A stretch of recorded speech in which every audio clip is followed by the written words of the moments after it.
So if you came in late, food for thought is today after the service, and so you might want to take down some questions. Anybody need paper? Raise your hand. I think Deb's still got some paper left. Yes? No? Yes? Okay. You're off the hook, Deb.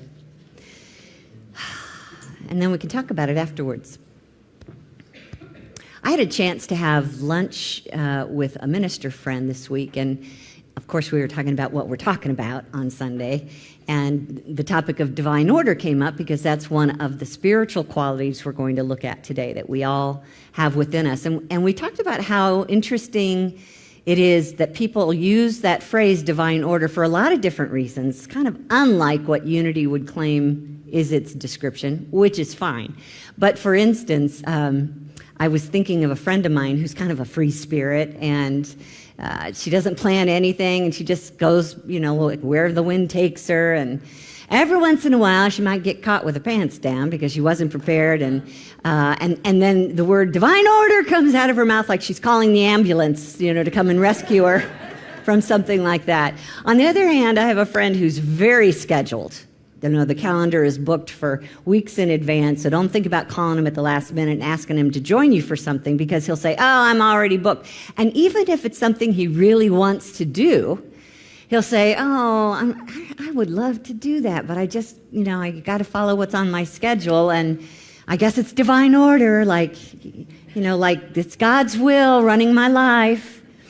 And a lot of times that's how we use the word divine order. Something happens that usually we don't like, and we say, divine order, I guess. Too bad. So I'm here to introduce you to a new concept of this today, because we're talking about moving from darkness to light in our life. And to do that, we want to make sure that we understand what light is already within us that we can call upon.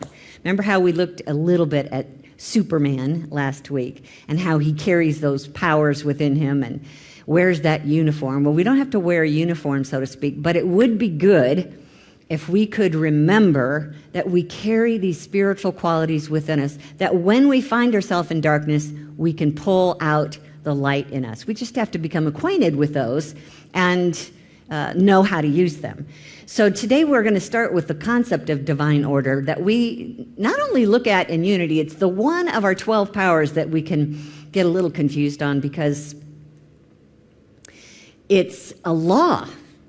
And we talk about it all the time with our third principle, that we create our life experiences with our thoughts, feelings, and beliefs. And it's also something that we can contribute to as a power. So what about taking a look at, anybody done any farming in your life? Anyone?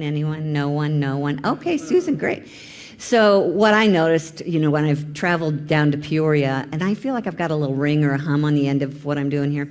What I noticed is that there's quite a season for a farmer, and they usually begin by, up here on the screen, let me just show you what I think they go through.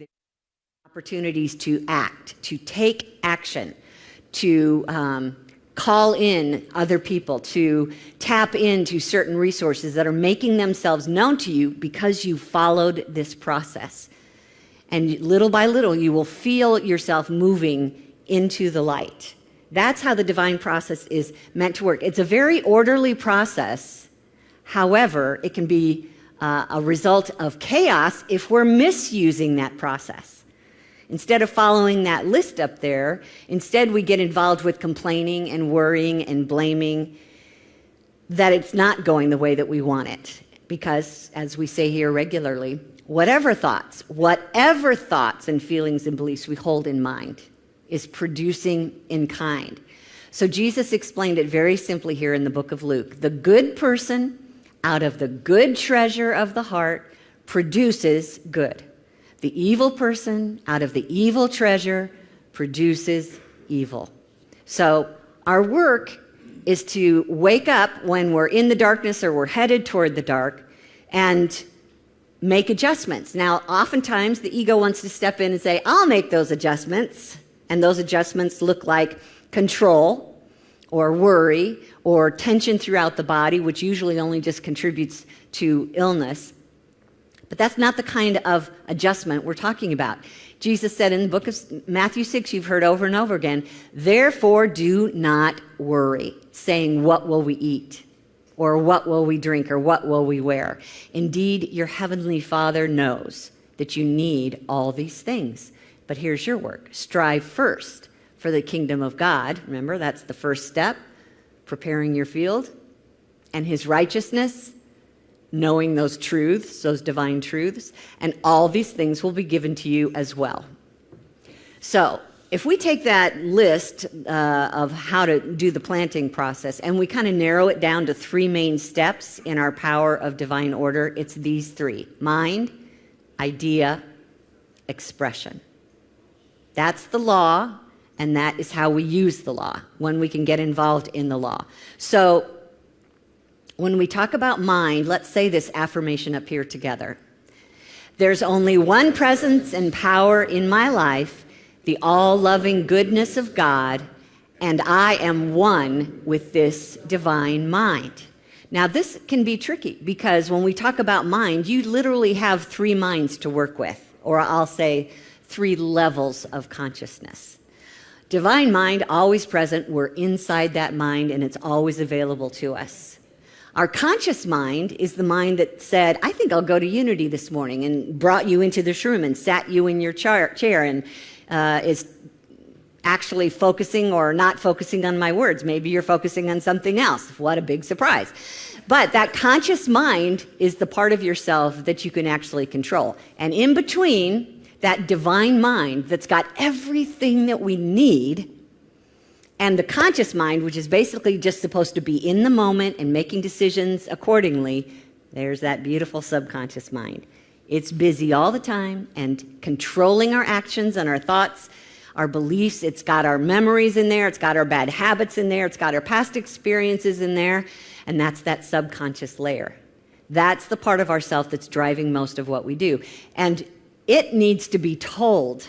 It needs to be taught by the conscious mind. So that's when we go from mind to idea. We consciously want to contribute information into that subconscious and renew it. Renew that mind. So what divine quality is the opposite of this darkness that I'm in? What divine principle would work that takes me away from this darkness that I'm in? What power do I have that I could live from now that would move me from darkness to light? You know, very common one that the human is always concerned about is provision. Always making sure that we have enough. So when you find yourself in the darkness of lack, whether it appears to be that way or it really is that way, then we want to go back to meditating on God, an idea about God. What do you know about God? Usually it's this idea up here. Let's say these words together. I feel at peace about my finances. I'm a wise manager of my resources. Prospering ideas, money, and opportunities easily flow into my life. I'm always able to pay my bills and receive what I need. I listen to my inner guidance and take appropriate action.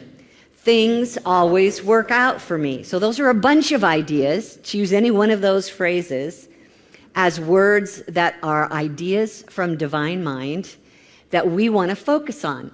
Say aloud, think about, meditate on, talk to other people about, and watch it begin to work a positive manifestation in your life, which is the last step of the 3, mind, idea, manifestation. Remember that a lot of this is not your work. Seek first the kingdom, and the details will take care of themselves. However, there will be moments when you will know, oh, this must be my turn to take this step. Oh, this is just what I was looking for, and we respond to it. So there's action involved in the manifestation, and sometimes you've just done such great work in staying in tune with the fullness of God and those divine ideas that we know are available that it manifests on its own. So here's another affirmation for the manifestation process. Together? My power of order works all things together for good when I put spiritual truth first. Now, if we look inside underneath our Superman uniform, we will find that there's also another quality within us called our power of dominion. If you're been part of Unity for a long time, you may have known it as the power of power, but holy cow, too confusing. So we're going to call it power of dominion. Do you remember back in the book of Genesis where it said, and God created man and gave him dominion over all the fish of the sea and the birds of the air and all those four-footed beasts running around in the field? Think of that metaphysically as thoughts. All those animals, birds, fish are metaphors for our thoughts, and we have been given dominion in consciousness over that. So it helps to be mindful of what's going on in there, but this is the whole idea of our power of dominion. We have the ability to notice and say no, or to choose before we have to get to the no part. Choose something positive, something filled with light. Here's how Charles Fillmore talks about it. The thinking faculty in you makes you a free agent because it's your creative center. And in and through this one power, you establish your consciousness and you build your world. It's a mighty power. So our choice is to choose higher thoughts, lighter thoughts, brighter thoughts that lift us up and therefore manifest a brighter world, moving us out of the darkness. And what we're seeking to do here is to gain mastery over that part of ourself. We can, if we are awake enough, hold sway over the ego. Otherwise, it's first in line to do things the way that it wants. But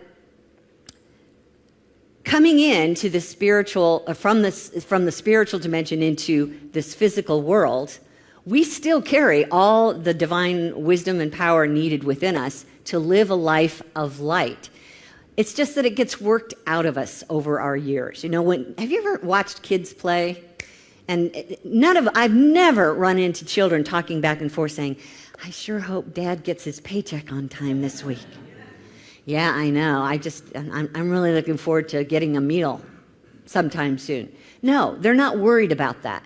They just live from this high level, all is well, I am joyful, I'm going to have this, I'm going to have that, because they're still plugged into their higher self.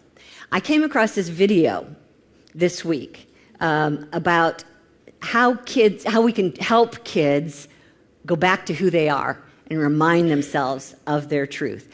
And you may go, what? Why are we watching this? And I'm going to tell you, because you are all children, and you're also ego, and one of them needs to be put in their place by the other. So let's see what they have to say to us.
And I thought it was so cute because last week we had Superman and today we had Supergirl. Supergirl, and you're a super. Just keep that in mind, okay?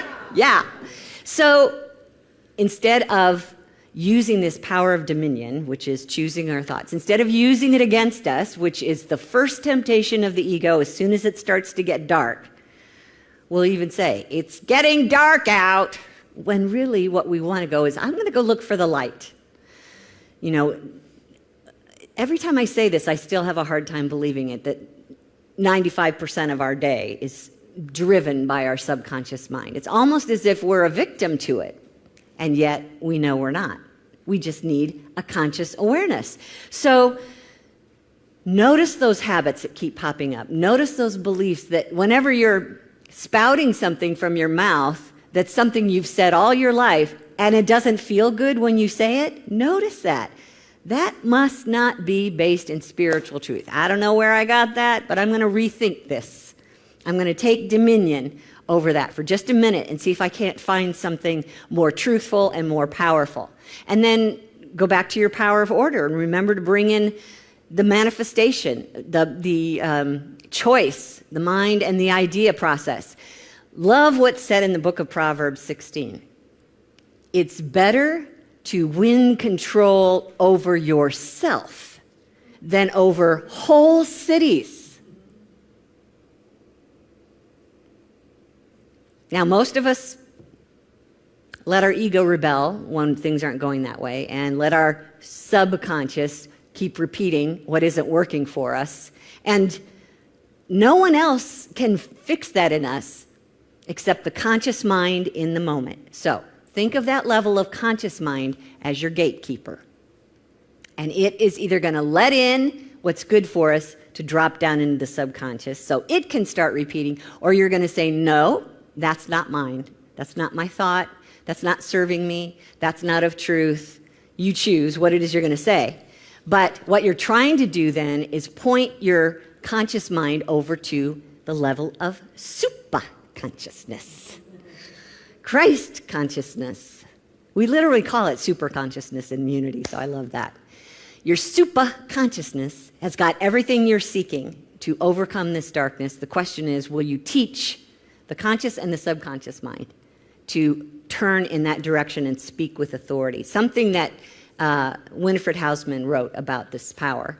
She said, we start to develop the power faculty, also known as dominion, through learning to control our thoughts and feelings, opening ourselves to God ideas in prayer, seeking to come into harmony with God's way of life. We refuse to say, I can't help thinking. Refuse to say, I can't help feeling. How many times have we said that? Instead, we exercise the authority of our spiritual nature by determining for ourselves what we will think and feel. And our awakening faculty provides the vital energy to back us up. So let's practice being super girl or boy or something in between, and let's choose words of truth. I'm going to call, and you're going to respond. I'm going to say the words in blue. You're going to say the words in orange. Are you ready? Yeah. So it's not, can this day get any crazier, but I allow peace to permeate my soul. It's not, I can't get it right, but divine wisdom is guiding me now. It's not, I'll never find love, but I am worthy of love. It's not, you've ruined my life, but I release you in love to find your highest good. It's not, I'm so sick of being sick, but I am alive with the life of God. It's not, I'm always running low on money, but I am one with the constant flow of abundance. All right, so I'm glad that's working for you. Yes. These are on a slide, so if you want to look it up online, just go to our website, unityinnaperville.org. Look for the drop-down of, I think it's called viewing or something related to that, and look for the podcast, because our slides are connected to the podcast, and you can copy those down if you want. But our goal here is to know that we're using our power rightly when we feel good as the words are coming out of our mouth. That's your guide. Is what I just said something that feels right and true and aligned and uplifting and filled with light? No. Okay, there's a good chance you might want to rethink those words. And you've got the power to do that. So here's our affirmation for this. Together, I consciously choose thoughts and words that transform darkness into light. So I know how much you love to see me mess up, and then I get to tell you how I'm working through it, right? Yes, they say. Bring it on. All right, well, let me take a drink for this. Unfortunately, there's nothing in here but water. Okay, so I had the opportunity to be the focus of a scam. And when I thought about whether to tell you guys about this or not, I was like right here with these powers, figuring out, now how do they apply to this situation? How do I say this? The first thing I recognized was that I wanted to say I was a victim of a scam. I struggled and struggled and struggled with what's the right word here that doesn't hold me in the dark. And the word was focus. It felt kind of neutral to me, right? I was the focus of a scam.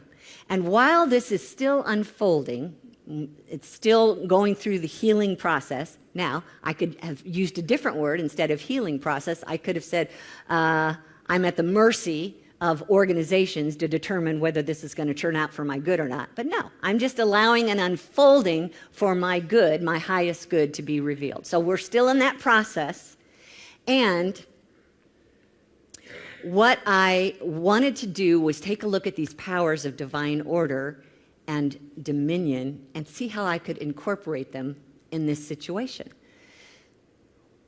The first thing that my ego wanted to do, it's actually kind of interesting because there's a part of me that's strong in my power, and that strength in me knew that whether money is returned to me or not doesn't matter because they're not my source. You know, the scammer's not my source, and neither is the organization that may or may not return money. So I felt incredibly comfortable with that whether it shows up from their hands or not, I will always be provided for. I always have an infinite supply available to me, and I know exactly where it's coming from, and how it comes is none of my business. That's the divine law. That's the divine order. Mind, idea, expression. I'm going to hold in my mind that God is the only presence and power working in my life, and that I am open and receptive to a response or a result that is working for my highest good. Okay? So that was pretty settled in me right away. But what wasn't settled in me was the ego in me that wanted to shame me and blame me and make me feel guilty, and how many times the word idiot came up in my mind, that I was literally handing this over to them and not realizing it, that I was literally talking to a criminal and not realizing it, and you should have known better, and how could you let this happen? Can anyone relate to this? Okay, all right. So my work here is to take dominion over those thoughts, baby. Because they will come up and they will come up and they will come up until not only is this resolved one way or the other, but it could go on years later when it hasn't even been happening for years. It will still, I promise you, my ego works that way. It will still want to come up, you know, usually in the middle of the night, where you get this gut punch when you remember it. Have you had that experience? Yeah, okay. So what I'm offering today is, when the gut punch comes, oh, I'm in the darkness. There's a way out to the light. What is it again? I take dominion over my thoughts. All right, first I begin with mind. God mind and my mind are one. And I am waiting for that divine idea. First of all, that I am a being of wholeness and light. A divine idea that says, there's only one power working in my life, and it's God the good. And an idea that says in me that I am a spiritual being.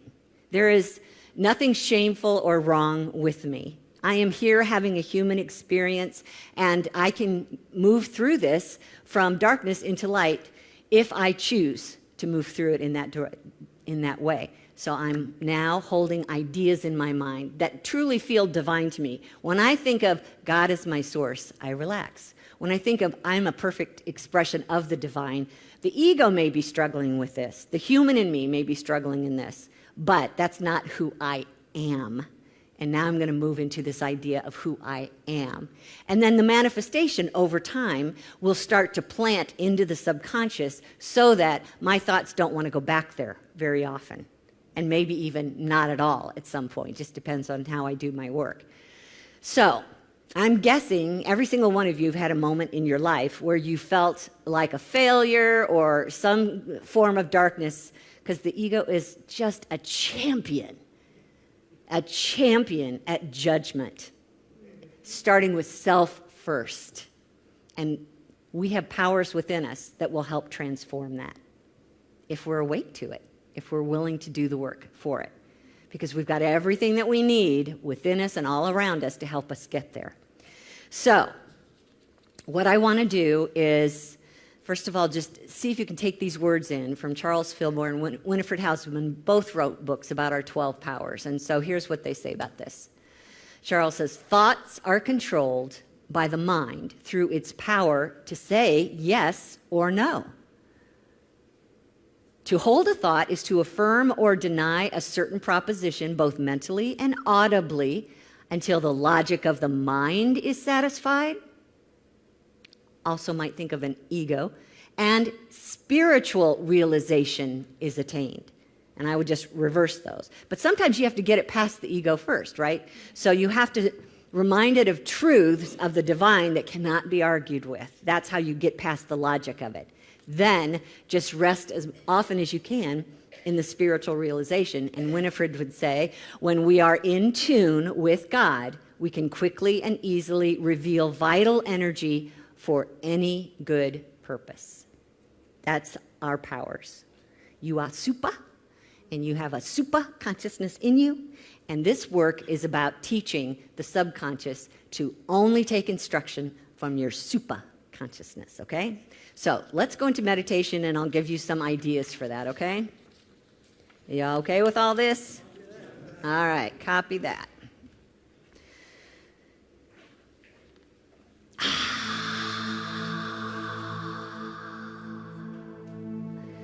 Any tension you're feeling right now, just notice it. Might be in your shoulders, might be in your gut, might be in your feet. Just see if you scan your body and you can relax anything that feels dark.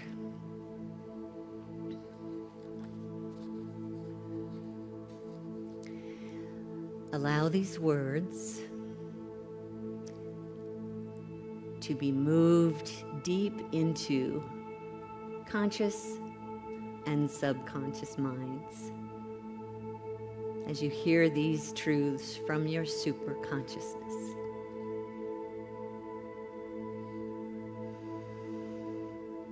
I rest in the peaceful presence of divine mind, where all my good resides.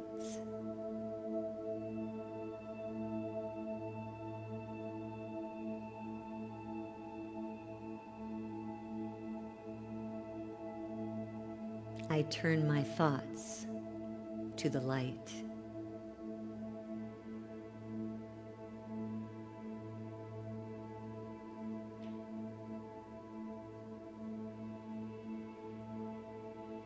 God's thoughts are my thoughts.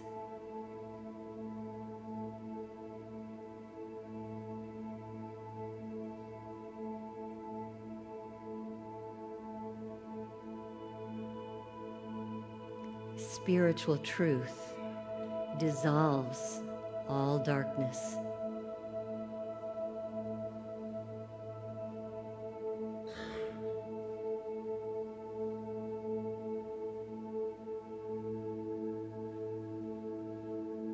All that I need has been given through unlimited divine ideas.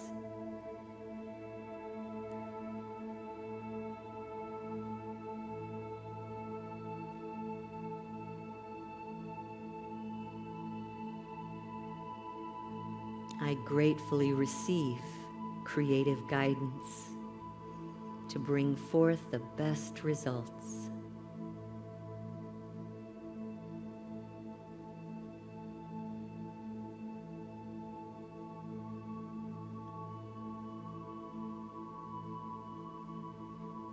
I have power to choose thoughts and words that manifest light in my life.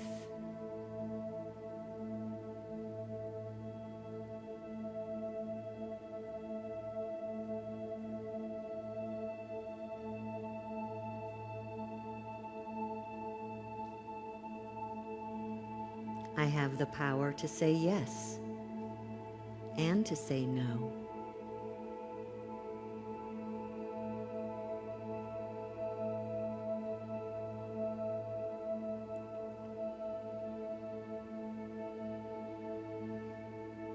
I use my words to encourage and empower others.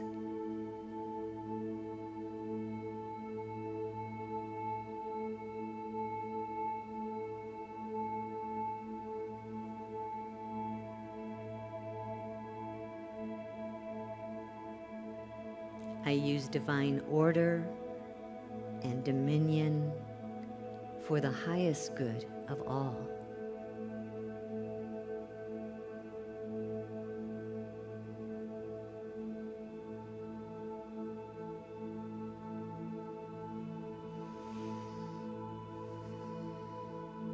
It's not I, but the power within that does the work.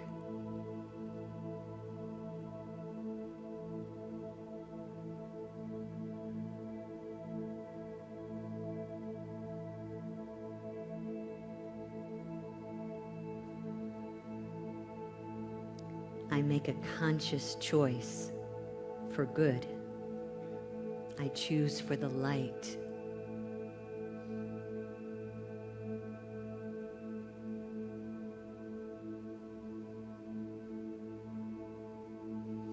These divine ideas are divine truth, always available, always present. The very truth of my being. And so now I let it be. And so it is.